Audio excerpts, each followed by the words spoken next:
I am so happy to be here, and if any of you are watching it in real time or afterwards, so thankful that you took the time to learn this very important information that has been kept hidden from us.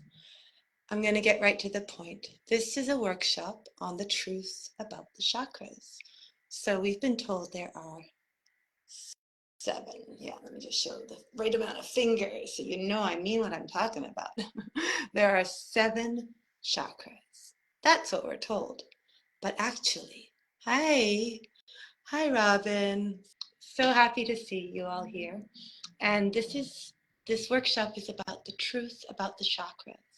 Now, hi Jennifer. So happy you could join. Hi.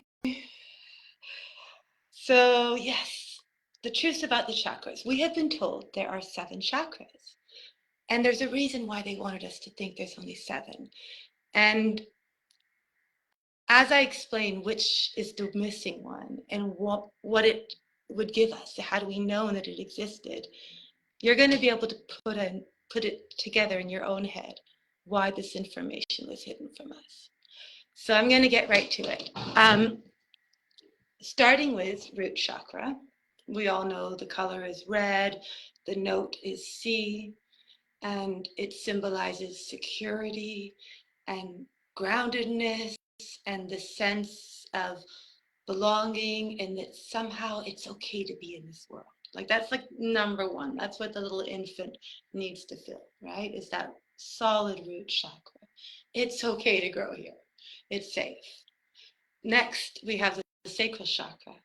And this one is the womb space. And some people think it's where the solar plexus is, the belly button, but that's up there, but that's just all misconstrued because we're missing one.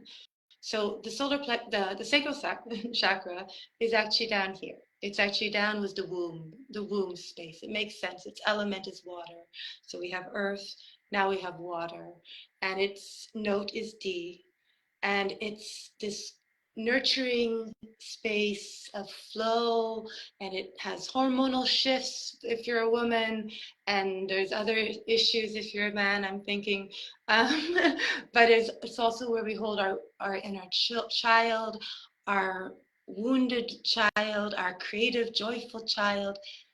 It's all the creativity, the sexual flow, it's all here. It's the good, the bad, the ugly. It's all where we keep it, right here. The unprocessed childhood issues, it's all in here. So this is where a lot of issues will come: digestion, cancers, other issues that people have here, including me. A lot of it comes from just too much emotional stuff that we just can't even process properly. And so this is also where we process all the emotions, all the watery element things going on in us. Now we have the solar plexus. And the solar plexus, see, I'm going to show you, this is why my painting is here. This is the root chakra. The orange is the sacral chakra. The yellow is the solar plexus. So they have colors and they have notes, as most of you know. The solar plexus is E, its color is yellow, and it symbolizes that Shiva Shakti energy inside ourselves. This is where, and so a lot of us have dysfunctional relationships with our energy. And a lot of that comes from our parents, maybe our mothers, because there's an umbilical cord tied to our mother. And I offer one of, in I offered a few workshops when I lived in Nelson, spiritual warrior training and priestesshood training. There's just a few workshops, and in a lot of them, a very crucial point is to cut the ties. Cut the ties. And for many of us, as much as we love our mothers, it is important to cut the tie. And it doesn't mean, like what I experienced in myself, is that you actually get to love them more, and you actually get to be more there for them without it driving you as totally crazy. And the reason is why it's important is because unless you have an enlightened mother, then please keep the ties with her, and blessed be. But many of us, our mothers have a lot of worries, a lot of fears, a lot of issues that they haven't dealt with. And so when, hi Laurent, and so nice to see you. And so when our mothers, we're at the solar plexus. I'm just gonna, if you just came in right now, we've done the root, the sacral, and now we're at the solar plexus. So this is the sunshine chi, Shiva Shakti energy in our bodies, but it's also connected to the umbilical cord with our mothers. And so why it's important to cut the ties and be able to be in a mature space, a loving space to hold our mothers, but not one tied into them, so that every time they're fearful, we get belly aches. Well, this was my experience.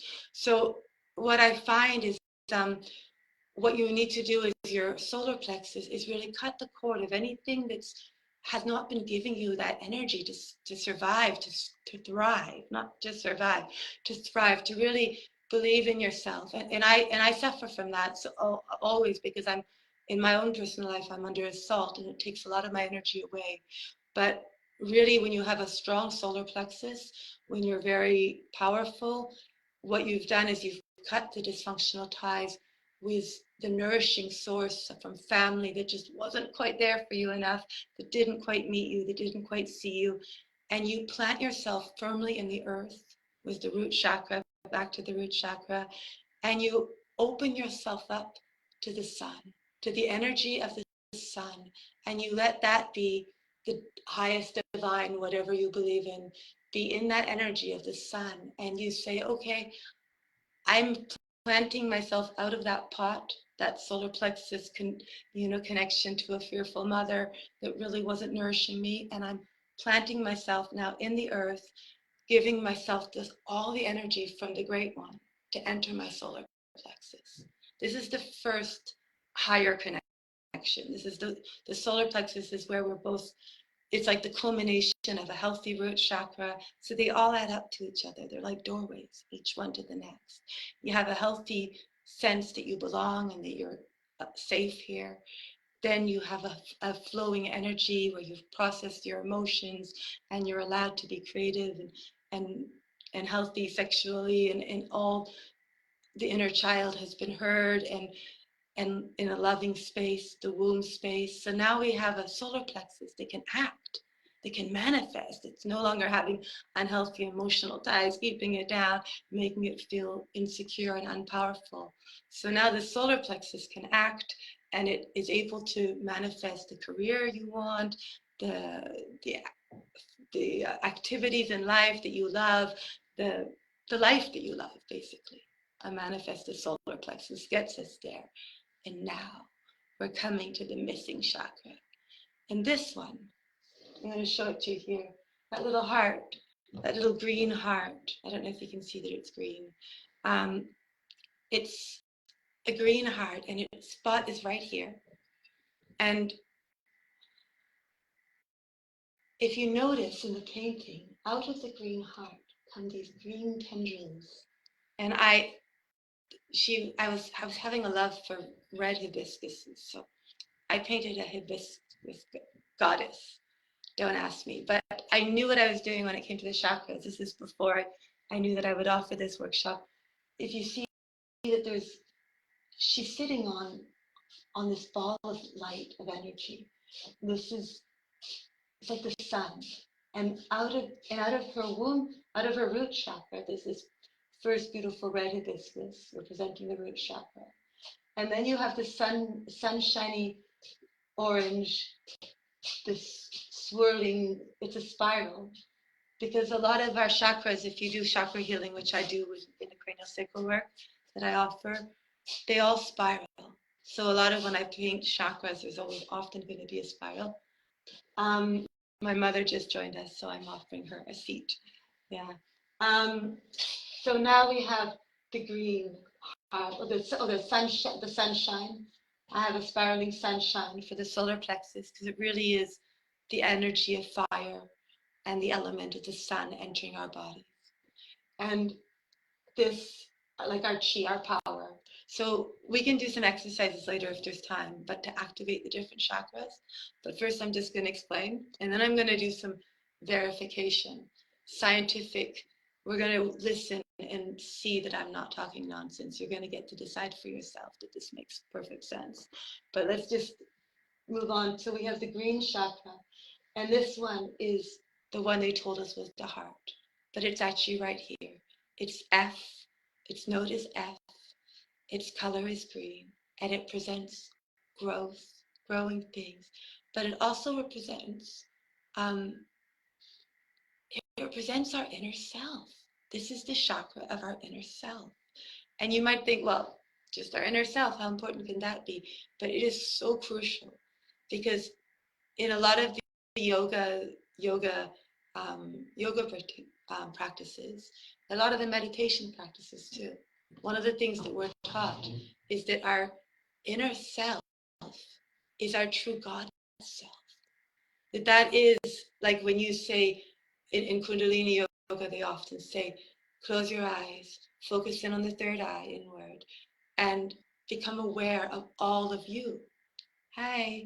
So when you become aware of all of you, you're becoming aware. I went to Kundalini yoga class after Kundalini yoga. I'm not a very smart student, I think, because it took me way too many to finally understand that when you become aware of what you really are inside of you, that light that exists inside of us, you're becoming aware of God inside of you. That is what you're becoming aware. So you're really becoming aware of God. And it's beautiful. And the inner self is where this happens. So it is the key to get to the fifth chakra. It is the key to get to the heart chakra, the heart consciousness, the fifth dimension. And this is where our society, our whole universe, our whole planet, well, I should say, needs to evolve to. We are meant to at this time. It's written in the Hopi prophecies. Mom, do you mind letting me yet? Thank you. It's written in a lot of the prophecies that we are coming into the time of the fifth dimension. This is where we're meant to be. And there's some forces that do not want us to get there. And they're fucking playing with us. And so one of the ways they played with us about 2,000 years ago, when all these beliefs and the whole chakra thing started in the different philosophies, they started to write it down. They knew about them a long time ago. But at the same time, they burnt a lot of the books and hid a lot of the information that they did not want us to know. One of them was about the 8 chakras. And if you think of it musically, it makes perfect sense because it should be an octave. It needs to balance out. It needs to sound right. So I'll show it to you on the piano in a moment. But the root and the crown chakra need to be an octave. And so now we have the fourth chakra, which is each one is the doorway to the next. So we have the fourth chakra. If it's connected to yourself, if it's connected to the God inside yourself, then you are free to grow. Grow your own, whatever your heart is meant to bring forth, basically. Whatever the flower is. For her, it's the hibiscuses, and the hummingbird comes to her, and there's fairies, and all of nature comes to her because she is a manifested inner goddess who now has access to her heart chakra. And the heart chakra is much bigger in my painting, and I don't think that's a coincidence because it really is the one that radiates the most for us. But most of us have a hard time with even feeling free to express it or having done enough inner work to be able to express it. So when you have a radiant heart chakra, which would be turquoise now, and this is where by now nothing we knew makes any sense anymore. So um, please don't throw stones at me or burn me for shattering the illusion that we've been taught.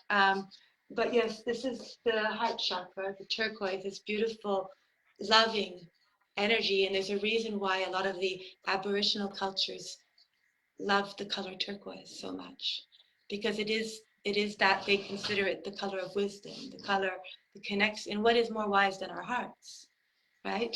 So anyways, coming into the throat chakra now, which is blue and indigo. So we've been told this is blue, but blue, and I'm wearing a blue stone for a reason. I often wear blue stones. A healthy blue throat chakra is able to express itself. It's able to talk its truth. The color blue is connected to truth. And the throat chakra is our place of expressing our truth. And so now you have, it's also where we start to become more spiritual, because the heart chakra is our, see, as the a healthy first and second brings us a healthy third chakra, which is where we manifest. A healthy third chakra can bring us into connection with our inner God self, the fourth chakra, where we become having access to our spiritual being. Our spiritual being starts in the fifth chakra. And in the fifth chakra, where we have an open heart, we start to gain access to the more spiritual realms.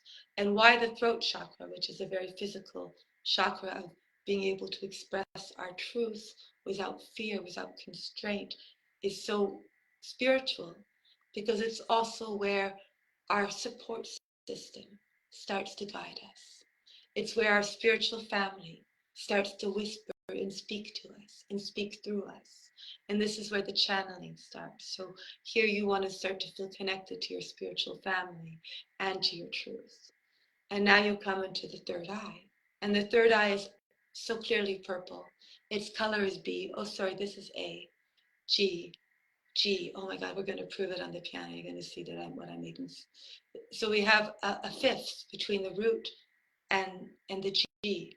We have a fifth on the piano, and fifths are very important intervals. So now we have an A, which is the throat chakra, the B, the purple, third eye. And the third eye is so spiritual, because this is where the God and goddess would see through us. This is not meant for us to look. It's meant for the divine to look through us. And this is why our intuition comes. Our intuition is not us seeing with our eyes. It's us being seen through, if that makes any sense. So that would be purple. And that's connected to wisdom. That's connected even more to the channeling again, to the connection of the higher guidance. It starts to speak through here. We start to connect inwards in here. We start to see that knowing what's the spiritual sense inside ourselves, and also connecting to that outside ourselves, is all interwoven into this pituitary gland that holds our intuition and our connection. So you don't always know exactly when you're connecting, but sometimes you'll just know you have to do something. You know, you just feel that this is what you have to do, and it is, you are connecting to that part of you. Or sometimes when you meet another person, this is also why in most Eastern traditions you have like this kind of thing where you put your hand to your third eye and then to your chest, and you say namaste. And what you're doing is you're connecting your third eye to another being's third eye. It's like my inner divine is connected to your inner divine. That's what you're gesturing. And now we have the crown chakra. And the crown chakra's color is white, which is why I wore white. And as you see, this is where we really, really connect to the divine. This is where oh, I'm so jealous of, one moment. There was a cushion on that pillow and there was nobody on it, and I felt jealous of that chair. So I decided to get the cushion. All right, so here we have it, the crown chakra. This is where we're radiating a connection to the divine. So it's like, I don't know if you've ever heard of the word being like an earth angel, or like a bridge between earth and heaven. I kind of think that's what we're all meant to be in our own way. This is why it's an octave. This is why it's a rainbow. It is why its last color is white.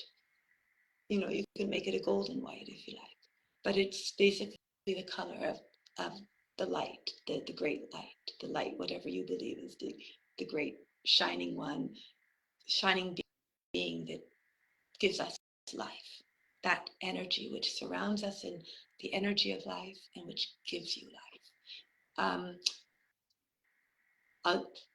I have to say one thing. So I got very depressed once in my life. Well, a few times.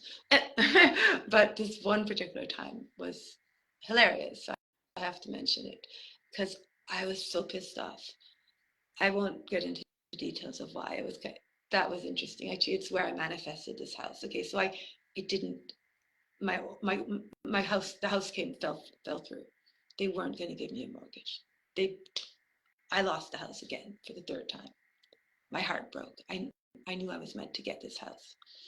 And when my heart broke, I'm just going to move this back so you can see the painting. I don't know why it got so big. All right, there we go. That might be better. And I'm going to move it just a bit like that because I want you to see the crown, and I'm noticing that only I can see the crown. All right, there we go. Now I think it's more visible. So I tried to stop breathing. I did. I just lay on the bed. I gave up. Okay, that's it. I'm pissed off at life. I'm not breathing anymore. And I tried to stop breathing. And I tried. And then I just started breathing. I'm like, fuck. Try it again. And I started breathing again. Third time I tried. And this time when I started breathing, I burst into laughter. And I thought, how hilarious. How stupid I am for thinking that I'm the one breathing when I'm clearly being breathed.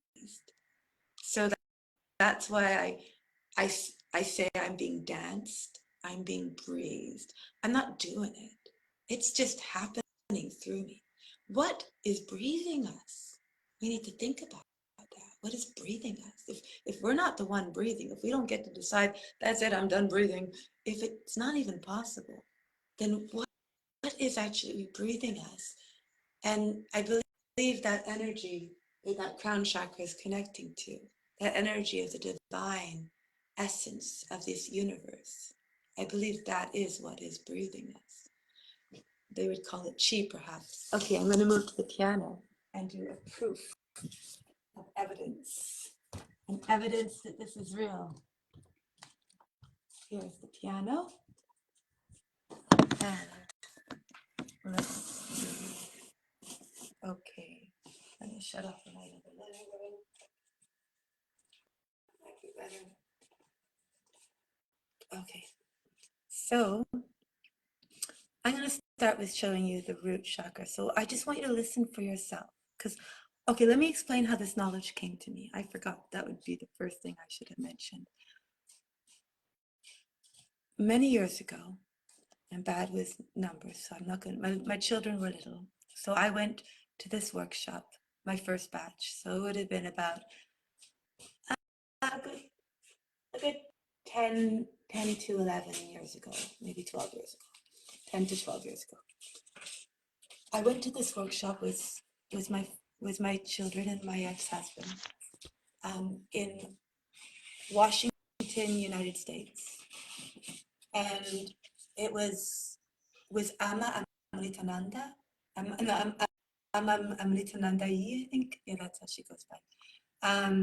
She's basically Ama the Hugging Guru, and she is this amazing woman who sits there whole day long, like 16 hours, doesn't go to the washroom, doesn't eat. Like, she's this weird saint. It's actually incredible. And she just hugs people one after the other. And then weird things happen. She gives you a mantra. She whispers something in your ear and she hugs you. And she uses a lot of the money to build orphanages all over the world. So she's actually pretty cool. And so I went with her. I went with her. She has support from my ex-husband who was taking her workshop. And I was there to just be with the kids. And I went to her puja and to her hugging ceremony. And my kids got hugs and I got a hug. And it was beautiful. She whispered in my ear, my darling, and gave me this lovely hug. And I didn't think twice of it. You know, I was busy taking care of the kids. I went to another, I think one more ceremony at the end was her. And then I went home. And then for 5 to a week, it might have been 5 to 7 days, I think it could have been 7 days straight, I got visions all night long, not dreams, not normal sleep. It was always her in my dream teaching me. And she just taught me for like 7 nights straight. And the main lesson she was teaching me, one of them was really personal, a little too Yeah, I don't think I'm going to mention it right now, unless I get asked, and then my compulsion to tell the truth might get the better of me. But I'm going to tell you about what she taught me, which was about the chakras. And when I was like, really? Well, why? Like I was brought up Jewish, so you question everything. And one of the things is like, well, why were we only taught seven? And how do I know you're right? And so when I woke up, I needed to prove it for myself. I needed to figure it out. I'm a bit cynical. How do I know it's true? And I lived in Salt Spring Island, BC at the time with my kids, and I had a piano there.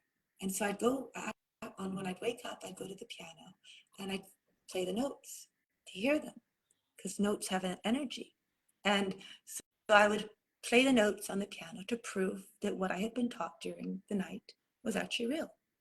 And so I'll show you how the notes go and you'll hear it for yourself. So the first one would be the C, the root chakra.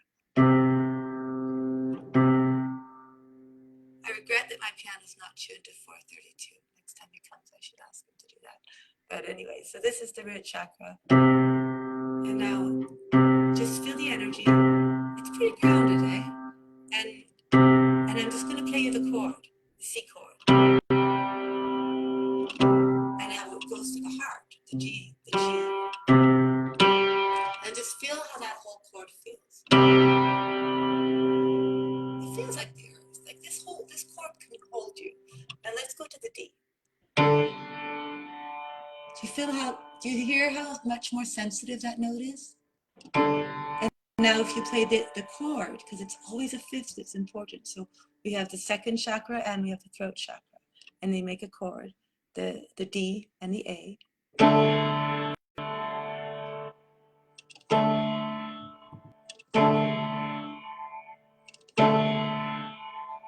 have monochord tuned to a D and an A. It's a good one for weaving emotions and magic. It's often Celtic DNA. You know, it's in Celtic music. It's like the elfin, the Scottish. You know, like there's a certain. A lot of my music has this element to it. Now let's move to the E, and you'll see. So we have the second chakra. So far it makes sense. So far it's what we've been taught. Let's go to the E, and you'll hear the energy in it, the manifestation energy. You hear that's a manifesting note? Now, if I play the chord. So this is the mi. There's a reason why it's called, in French, to.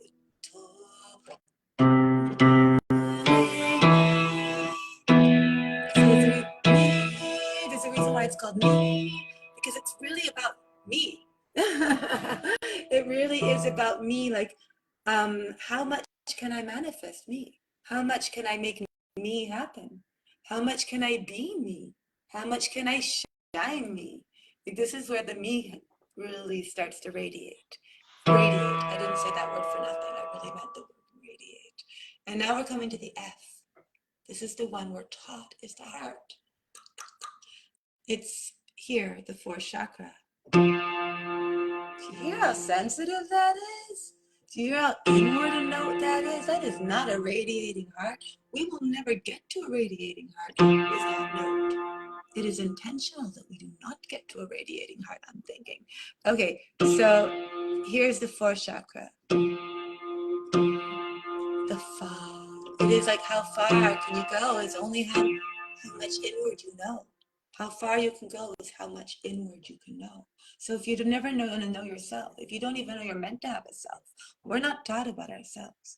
We're not taught that our self matters. We're right at birth. Our birthrights are sold to the government and we don't even have a right on our own lives. Like, we are never taught that we have a right to ourselves. Not most of us aren't taught that in our childhood. And we're definitely not taught it the way our well, this weird dictatorship that's supposed to be democracy is happening. Yeah, no, we're just not taught it. So that we actually matter. We thought we mattered. And then throughout our lives, we find out that we matter less and less, and we find out that our right matter was taken from us way before we were even born almost. And so this is why we're never taught about this F note, which is the inner self, the color of growth, the color connecting us to that divine inside ourselves that knows ourselves, that has a right to be here, a right to exist, a right to grow, a right to be connected to yourself, to the divine within you. All right. It's really inward, this note. To me, I'll show you and it's such a beautiful chord because the F, the inner F, connects to the divine, to the crown. But you can't be connected to the divine if you're not connected to yourself. One of my favorite songs has like is what like knowing myself is knowing God. Knowing to know myself is to know God. And that's so real. Like that's how it is. To know yourself is to know God. And the chord together, that inner self is the chord of the divine. Radiates. It becomes this beautiful, brave chord. Real courageous chord, I see it. All right, I'm going to move to the heart now, the G. You feel how warm that note is? To me, that's a warm note. When I finally got to understand that I needed to let go of what I thought and accept what I was being taught, I decided to really listen to that G note. And I played the F and the G and the F and the G back and forth a million times. And every time I'm like, yeah, the F is an inward note. The G is a warm, radiant note. And there's also the thirds, like the E and the G. It's this third, and there's a C. E, F, C, E, G. This chord here, there's a reason why you have the root, the powerful solar plexus, and the heart. And when you see how they connect all of them, and then with the octave. So this is one of the most, this is where you connect to the crown. And this is why this just that whole scale is so powerful when it's understood properly. And now we have the A. And you can hear that there's spirit here. You can hear that there's wisdom here. There starts to be, it's beyond just the heart, it's a space of expression too. And it connects with the D. Because a healthy emotion gives you a healthy voice. You know, if you're all wounded in your child space inside yourself, you're not going to feel free to speak. So here they're connected. All right. And if you go up a scale, a healthy A makes a healthy manifestation. E. So if you have a healthy truth, you can also manifest in a powerful way. So they are connected up and down the octave because it does keep on going. There are dimensions where this goes beyond our own bodies, but just within our bodies, we need to understand that it's always a pattern of 8. That is the flower of life. And the flower of life is, the reason why when I draw this chakra here, I draw a tree. I don't normally draw a heart. This time I drew a heart. Normally I draw a tree of life, right in the fourth, right in the fourth chakra, right up here. I'm going to maybe make a sound bowl table because I ordered the 8 chakra sound bowls. And so I'm going to probably paint a 4th chakra like I used to have in my old table. That's a tree of life, a green tree of life. And the reason why it's a tree is because it symbolizes the mandala with the flower of life mandala, this 8 pattern that's also connected. So there's 8 when you see the ancient like drawings of a human, of a being inside this mandala of the flower of life, of the tree of life, like sacred geometry. When you look into a human being in the pattern of sacred geometry, you'll see that it's all in 8s. So for us to think that we're in a pattern of a 7 when everything else is 8. We're just disconnecting ourselves from the universe, which is kind of intentional, I'm thinking as well. So here we come to the B. The B is the third eye. And now it's all in fifths, right? So C.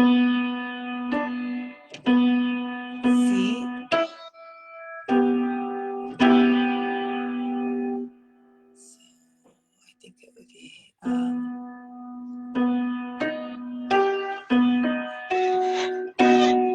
yeah, it's weird.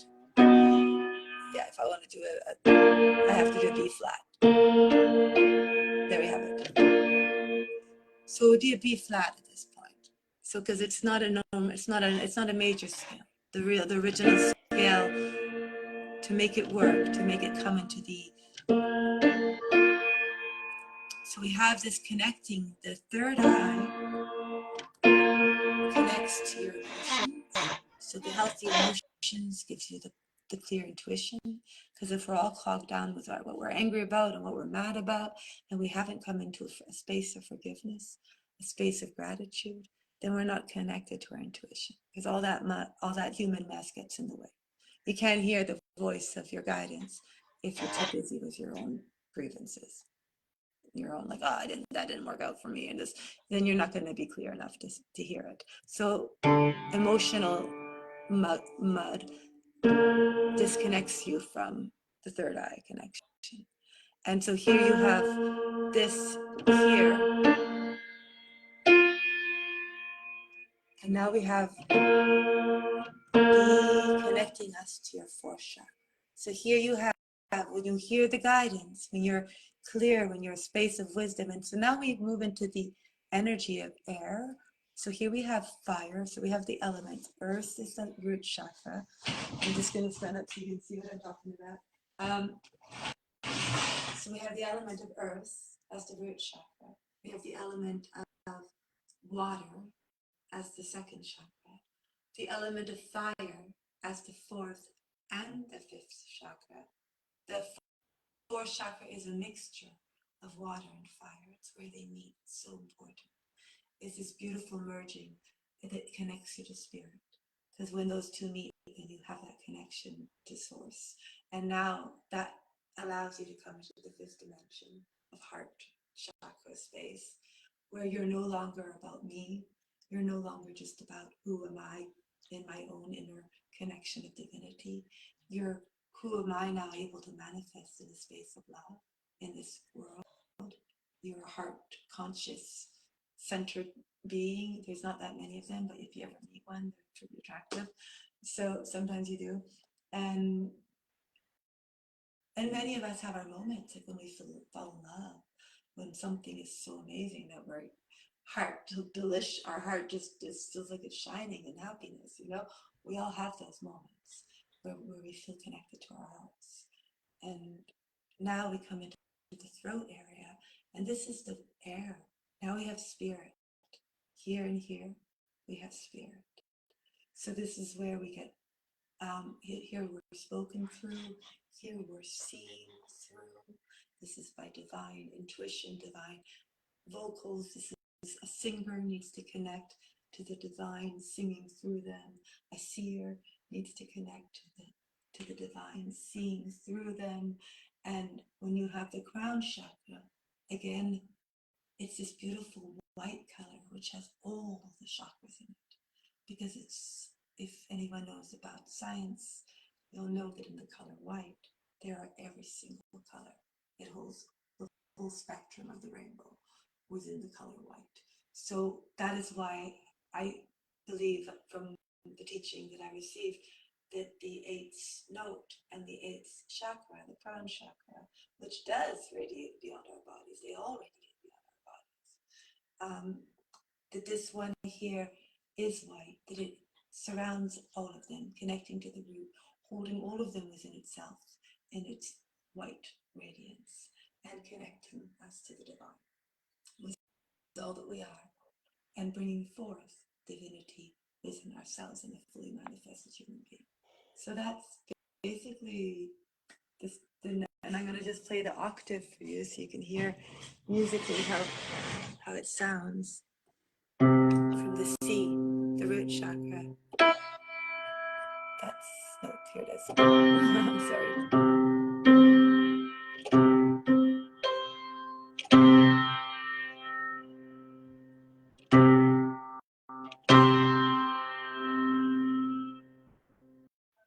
So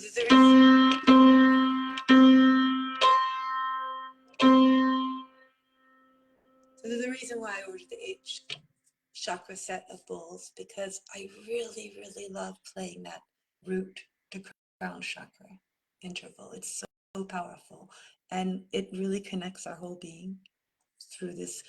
When I do healing work, I often hold the feet or the head, and when you connect the light going through the whole being, for me, when I do healing work, a lot of you, if you're healers, you know what I'm talking about.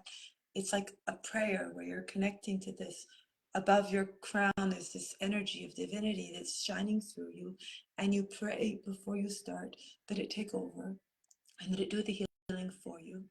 And as it's doing the healing, you're basically beaming this divine light from the head all through the person's body.